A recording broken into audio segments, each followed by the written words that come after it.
Arthur Morgan, a 36-year-old league gunman, enforcer and debt collector for the Vanderlyn gang during the late 1800s.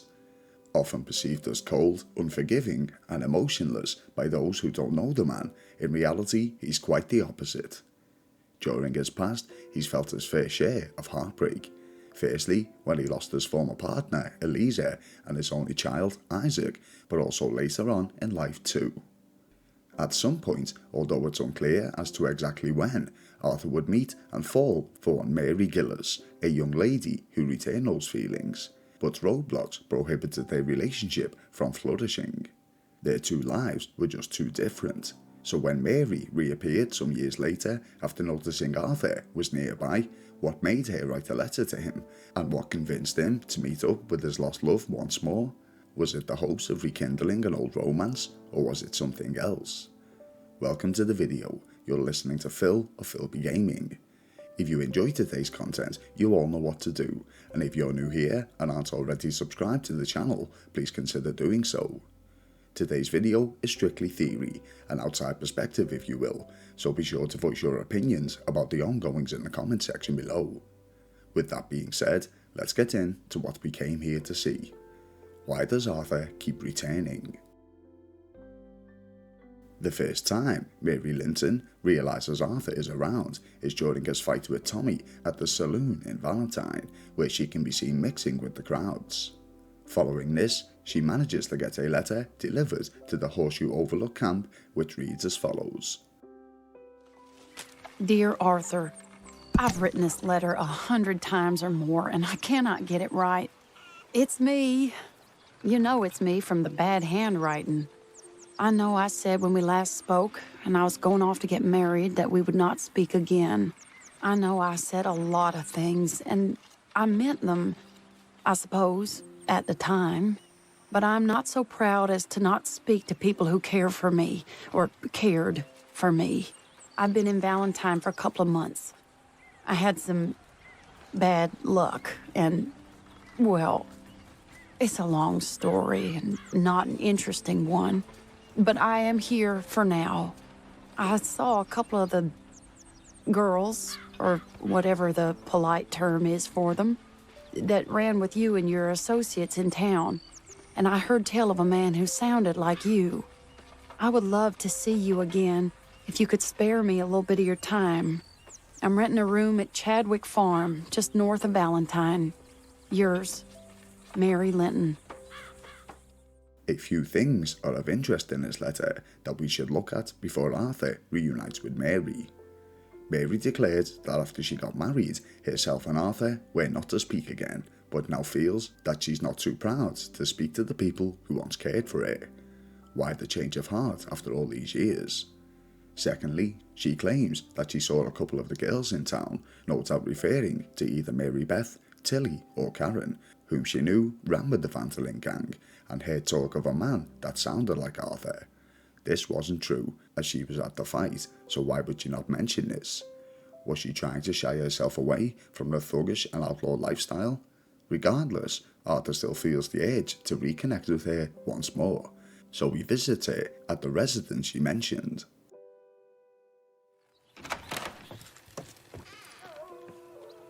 Yes? Oh, I'm sorry, I didn't mean to disturb you, ma'am. Is Mrs. Linton in? I'll go see. Mrs. Linton, a caller for you.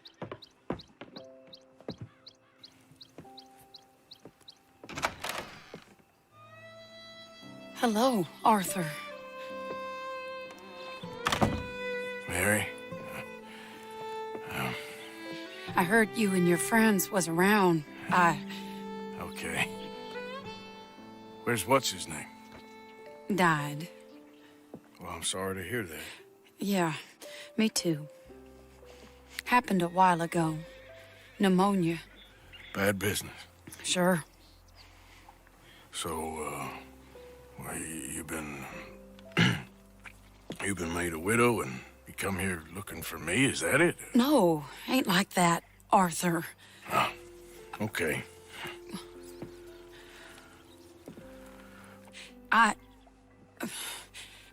My family. I need your help. You mean the family that always looked down on me? You want me to help them? It's my little brother, Jamie. I always liked Jamie, at least compared to the rest of them. He's broken Daddy's heart. Daddy has a heart. Don't make me beg you, Arthur. My money, my life, me. I wasn't good enough. I'm sorry.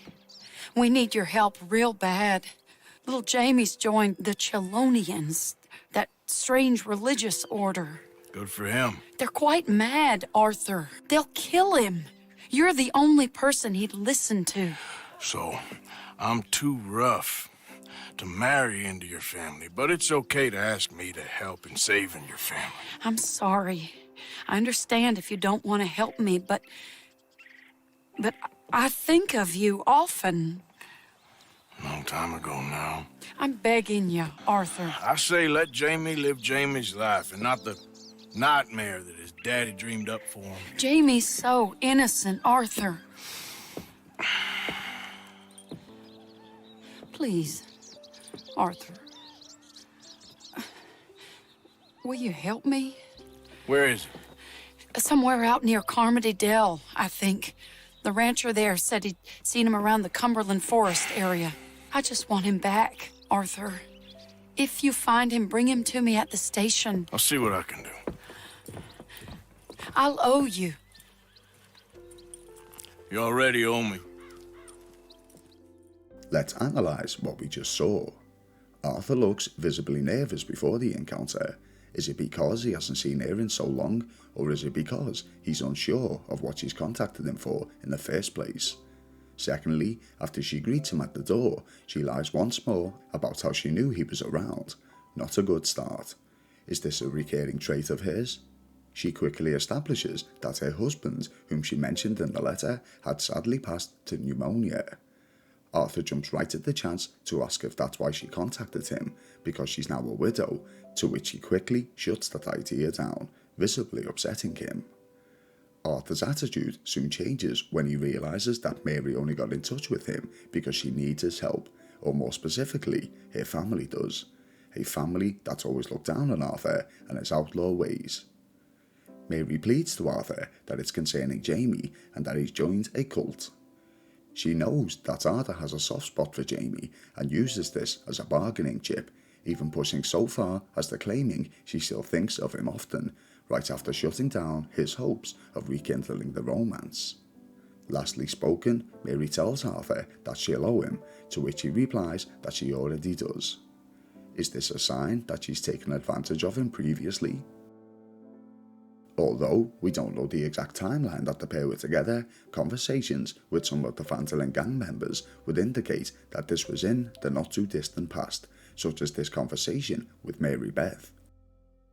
I heard you ran into that Mary girl. Yep. And? Got me thinking how that all ended. Long time ago now. What happened?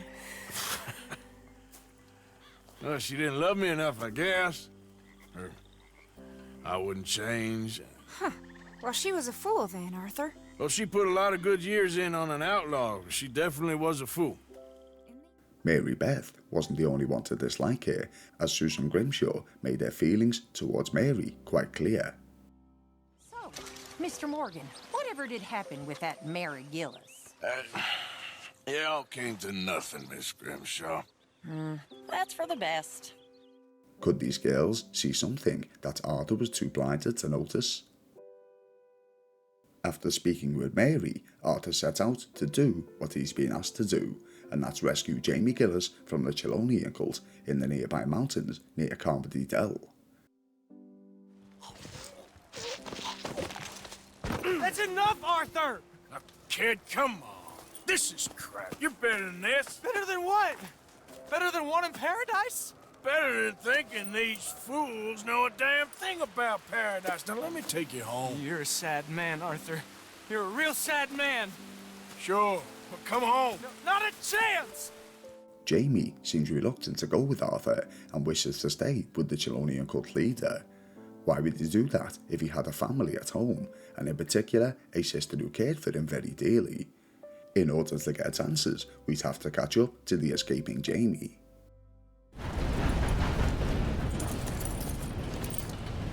Please, Arthur!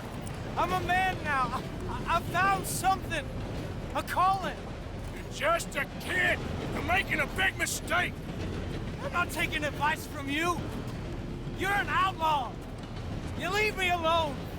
They're good people. I'm warning you, Arthur Morgan. Leave me alone. Please, kid. Put that gun down. I warn you, Arthur. I don't want to live anymore. Kid, just calm down. Leave me alone.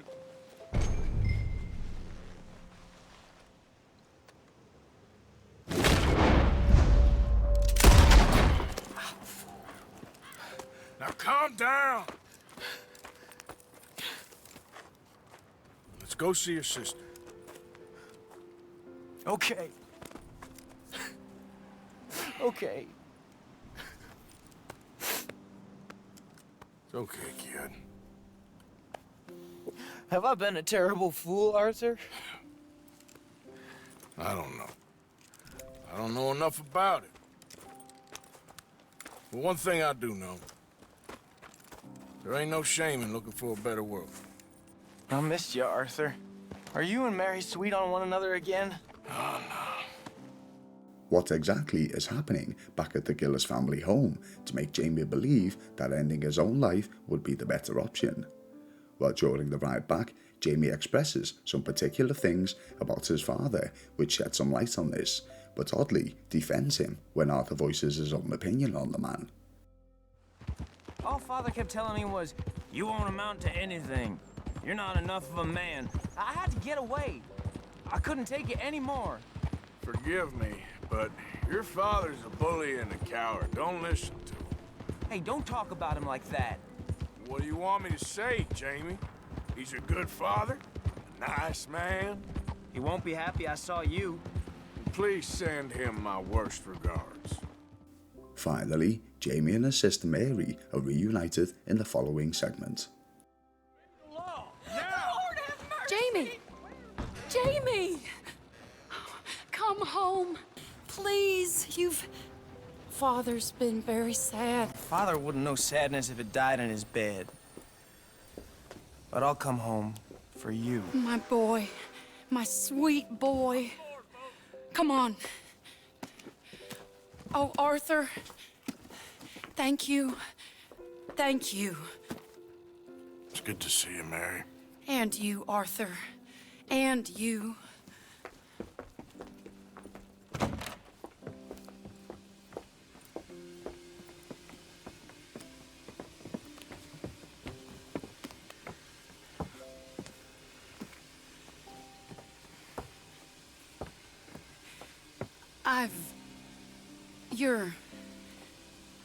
Oh, you'll never change.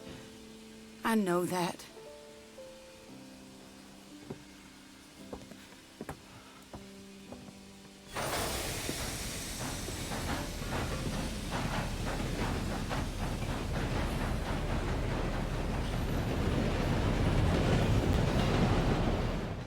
Let's break down a few details from this scene. Firstly, even after defending his father to Arthur, he immediately goes back to resenting him when he first reunites with Mary. Maybe he feels that it's their family's personal business and that Arthur was overstepping his boundaries when he made his feelings clear. Mary is so quick to say thank you and quickly try to leave Arthur once more.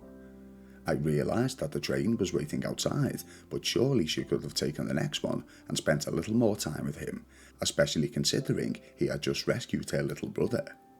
Arthur, being the gentleman, carries her luggage to the train for her, to which he gets his hopes up once more, just for Mary to shoot him down again. Before she leaves, she stumbles across her words as we watch Arthur become vulnerable, awaiting what he wants to hear, and then being broken once more when she claims that she knows he'll never change. She doesn't even look in his direction as the train leaves the station. She got what she needed from him. Arthur makes the following entry in his journal where he realises that she was just using him. I feel like the luckiest man alive, and I feel like a fool. That woman confuses me and plays me for a fiddle like no one else alive. I trust I will not make a god-awful fool of myself once more, but somehow I imagine I shall. Most people would have learned their lesson by now, but unfortunately for Arthur, he doesn't seem to have. We learned this as a second letter from Mary comes sometime later when the gang are at their Shady Bell camp. My dear Arthur, I hope this letter finds you well. I wanted to thank you for your help with Jamie. He and Daddy are still arguing, but I understand that Jamie is thinking about going back to college. Whatever happens, I believe you saved his life, and we are all truly grateful. Oh, Arthur, I have made such a mess of my life, time and again. Why can I not change and be the woman I want to be? Why couldn't you change and be a man and put down all those fantasies that shroud your judgment? Life is very confusing, and I see now that I am not very good at it. I'm afraid we've got ourselves into another mess. It's not my fault, but I need your help. I'm staying at the Hotel Grand in Saint Denis. Oh, Arthur, I know it is wrong to ask you, but I have nobody else, and for what we once had together, I beg of you, even though I am ashamed to do so. Yours, Mary. Mary begins this by thanking Arthur for saving Jamie, but soon brings the conversation's tone down somewhat. She claims that she wants to change to be the woman she wants to be, but berates Arthur that he must change too, claiming his life is just a fantasy. After brushing him off at the train station, she has some stones to be asking for Arthur's assistance once again, throwing in the same manipulation tactics as she did before, using Jamie, Arthur and Mary's history, and begging. These three are what Arthur seems to fall for each time, and she knows this. So of course, Arthur heads to Saint Denis to meet with her once more. Okay. So, what do you need? Wait there. I'm coming straight down.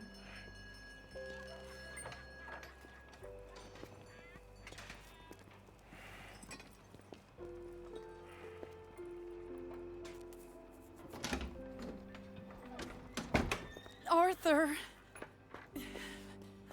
Hello, Mary. you came. Sure. Whenever you call for me, I'll come. Oh, Arthur. What's wrong? Daddy. Your father? I'm a bigger fool than I even thought. I'm begging you, Arthur. I know Daddy was not kind to you, but surely you cannot hate a man for the sin of loving his daughter and wanting better for her than Than me? than the choices you What make. choice did I have?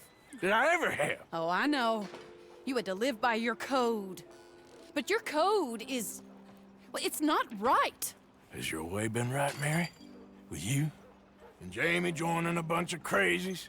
And hypocritical daddy with his drinking and whoring and gambling? Huh? Is that what a pure life has gotten you? Begging me for help? Oh, Arthur. Be kind to me. Please. Sorry.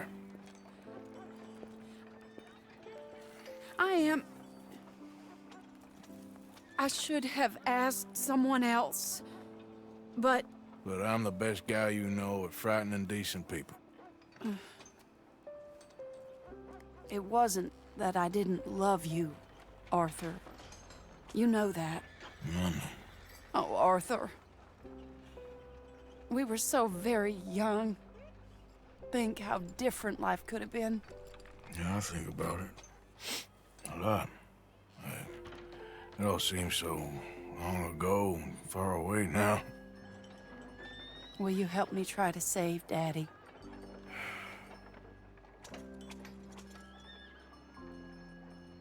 Come along, Dan. Where are we going? What's the old lovable patriarch been up to now? Oh, Arthur, you know sarcasm is beneath you. He's been gambling and drinking and other things. Oh, the filthy rotter. Where can we find him? He said he was going down to the Theodore Eckhart stables. Something about a horse. It's down by the water in the warehouse district near the train yard. Come on, then. Don't be a pompous ass, Arthur. It doesn't suit you. Oh, should I leave that to Daddy? Leave Daddy alone. He suffers enough. Well, I suppose I can take some consolation in that. No, Arthur. I should have ran away with you years ago. Well, you wouldn't. No, I didn't. But... well... I don't know.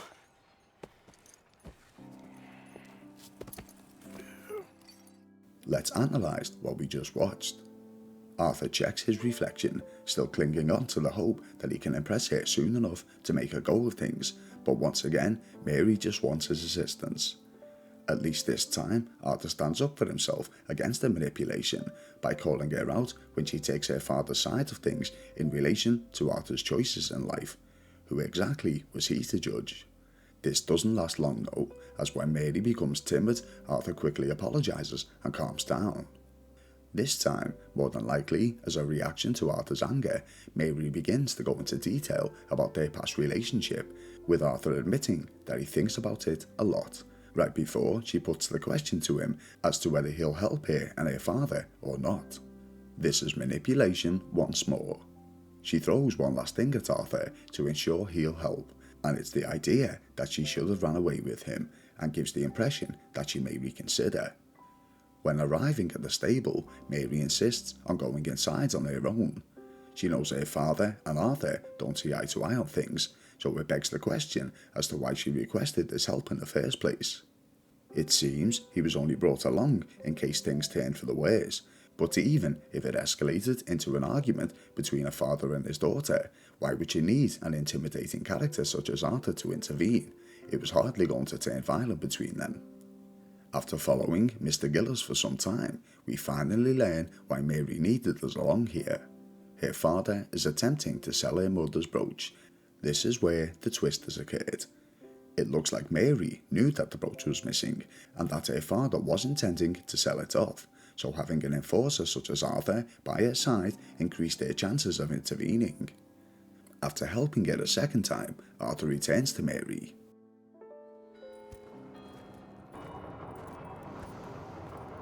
Where's your father? I don't know. You want me to go find him again? Not really. Well, let's take a walk. I'll take you to the trolley. Thank you.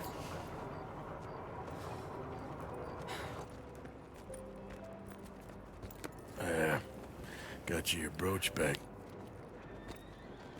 I won't ask. Probably best not.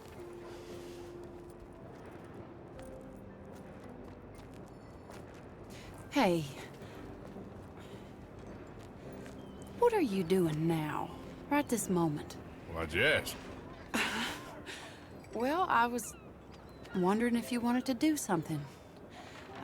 Head to the theater, perhaps.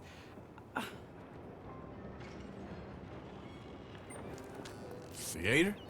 Me? Sure, why not? It'll be fun, Arthur. Let's go to the Relure. They have the strangest acts. Strangeness I can handle. It's the normal business of life I can't seem to get a grip on. You and me both, Arthur. Oh, I've missed you. Don't start. You're an idiot, but you'll always be my friend. Well, of course I'm your friend, but you ain't always fair with me. If I was fair with you and a good person, I'd have had you hanged a long time ago. Well, that's true. So, shut up and act like a gentleman, or at least try to for once in your brainless life. You're not a very nice woman, Mrs. Linton. Well, look at the company I keep. I know, it's quite dreadful, isn't it? It's sort of beautiful in a gaudy and tasteless way. It's the only way I know. Thank you. Oh, no, I didn't mean it like that. I'm sure. You silly man. Come on, let's go find our seats. Mary seems to have realised that her father has crossed the line this time.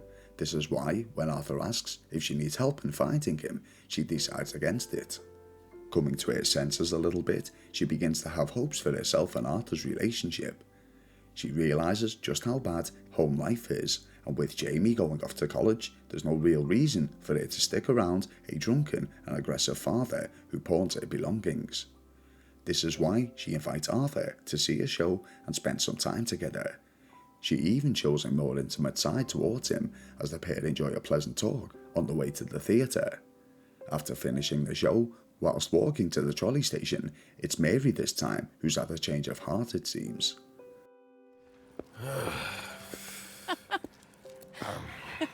All right, you better take me to the trolley now, Mr. Morgan. Of course. Quite ridiculous, but shame we couldn't stay longer. Sorry.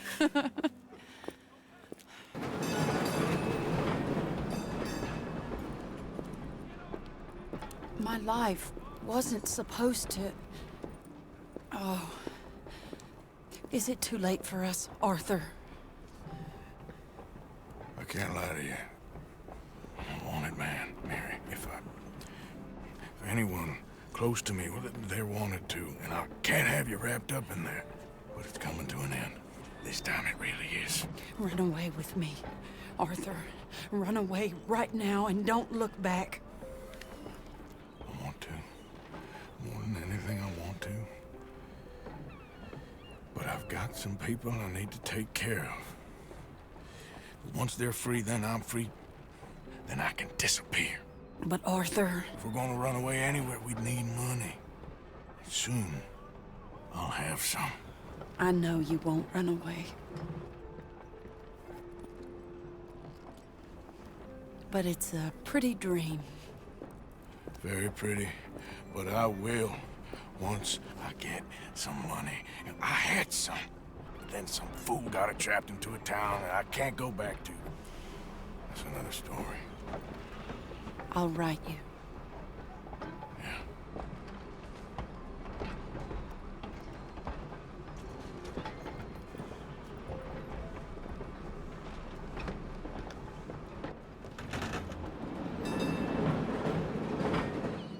Even though Arthur can't leave with her immediately, as he has to take care of other people first, she has now dismissed the entire idea, showing that if he's not giving her 100% of his time, he's not worth the effort.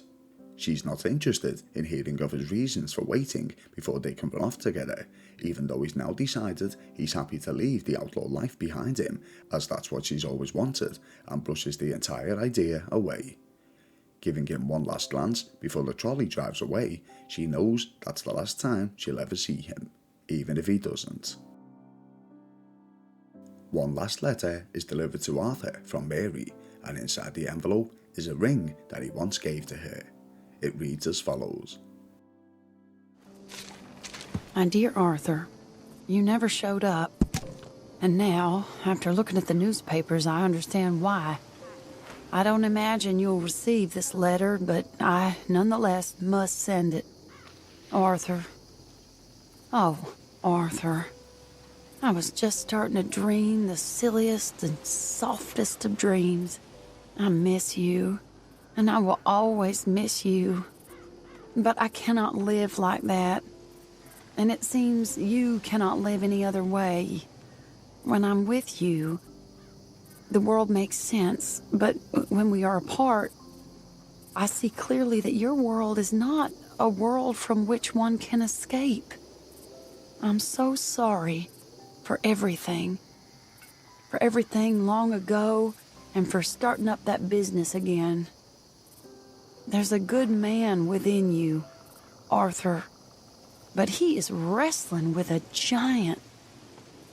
And the giant wins time and again. You've broken my heart again, and I fear I have broken yours. And for that, I will never forgive myself, but you must let me go now. I enclose a ring you gave me many years ago, when we were both young. Not because I don't like it, but because I care for it far too much, and it reminds me too much of you. I hope one day you will find some people in love who can use this, for it kept me thinking of you all these years, and I hope by returning it to you, I can finally be free. Goodbye, Mary. So what was it that drew Arthur to Mary every time she would write him? Why did he keep returning? Although loyal to Dutch and the rest of the Van der Linde gang, in some way dreamed of a life away from it all, where he wasn't around violence and didn't have the law on his tail. He was still pained by the loss of Eliza and his son Isaac, and had hopes of a family of his own again once more. He seemed torn between the gang and his own happiness, and wrestled with himself on which was more important to him. He doesn't blame the entire downfall of the relationship on Mary. He realises it was partly him too. When speaking with Sister Calderon at the train station, he confesses this. He feels he made the wrong decision. I had a son. He passed away. I had a girl who loved me. I threw that away. My mama died when I was a kid. And my daddy, well, I watched him die. That weren't soon enough. But even if he had chose to stay with Mary over his loyalty to the gang, would life have been much happier? With the strains of her father breathing down his neck and Mary constantly using him by manipulating his feelings, would this have been the right call? Mary claims that she hated the outlaw lifestyle that Arthur led, but each time she called upon him, it was to show a strong arm, knowing each time that he may have to use force to help her out. It's very contradicting. In the ending credits, Mary can be seen weeping over Arthur's grave. Was this because of the loss of her former partner, or is it because she feels that if she hadn't left him years before, he may still be alive? I guess all we have on this is speculation. If you guys enjoyed today's video, you all know what to do, and if you're new here and haven't already subscribed to the channel, please consider doing so, as I produce 1 to 2 videos per week. If you wish to get in touch, you can either comment below or find me over on Instagram, that's at PhilbyGaming. On a side note, I do have a second non-gaming channel where I tell the tales of real life crimes that occurred over the years, so if that's something you feel you may be into, please check out Shocking True Crimes, which you'll find linked in the video description below. Thank you all for watching, you've been listening to Phil, and I'll see you in the next one.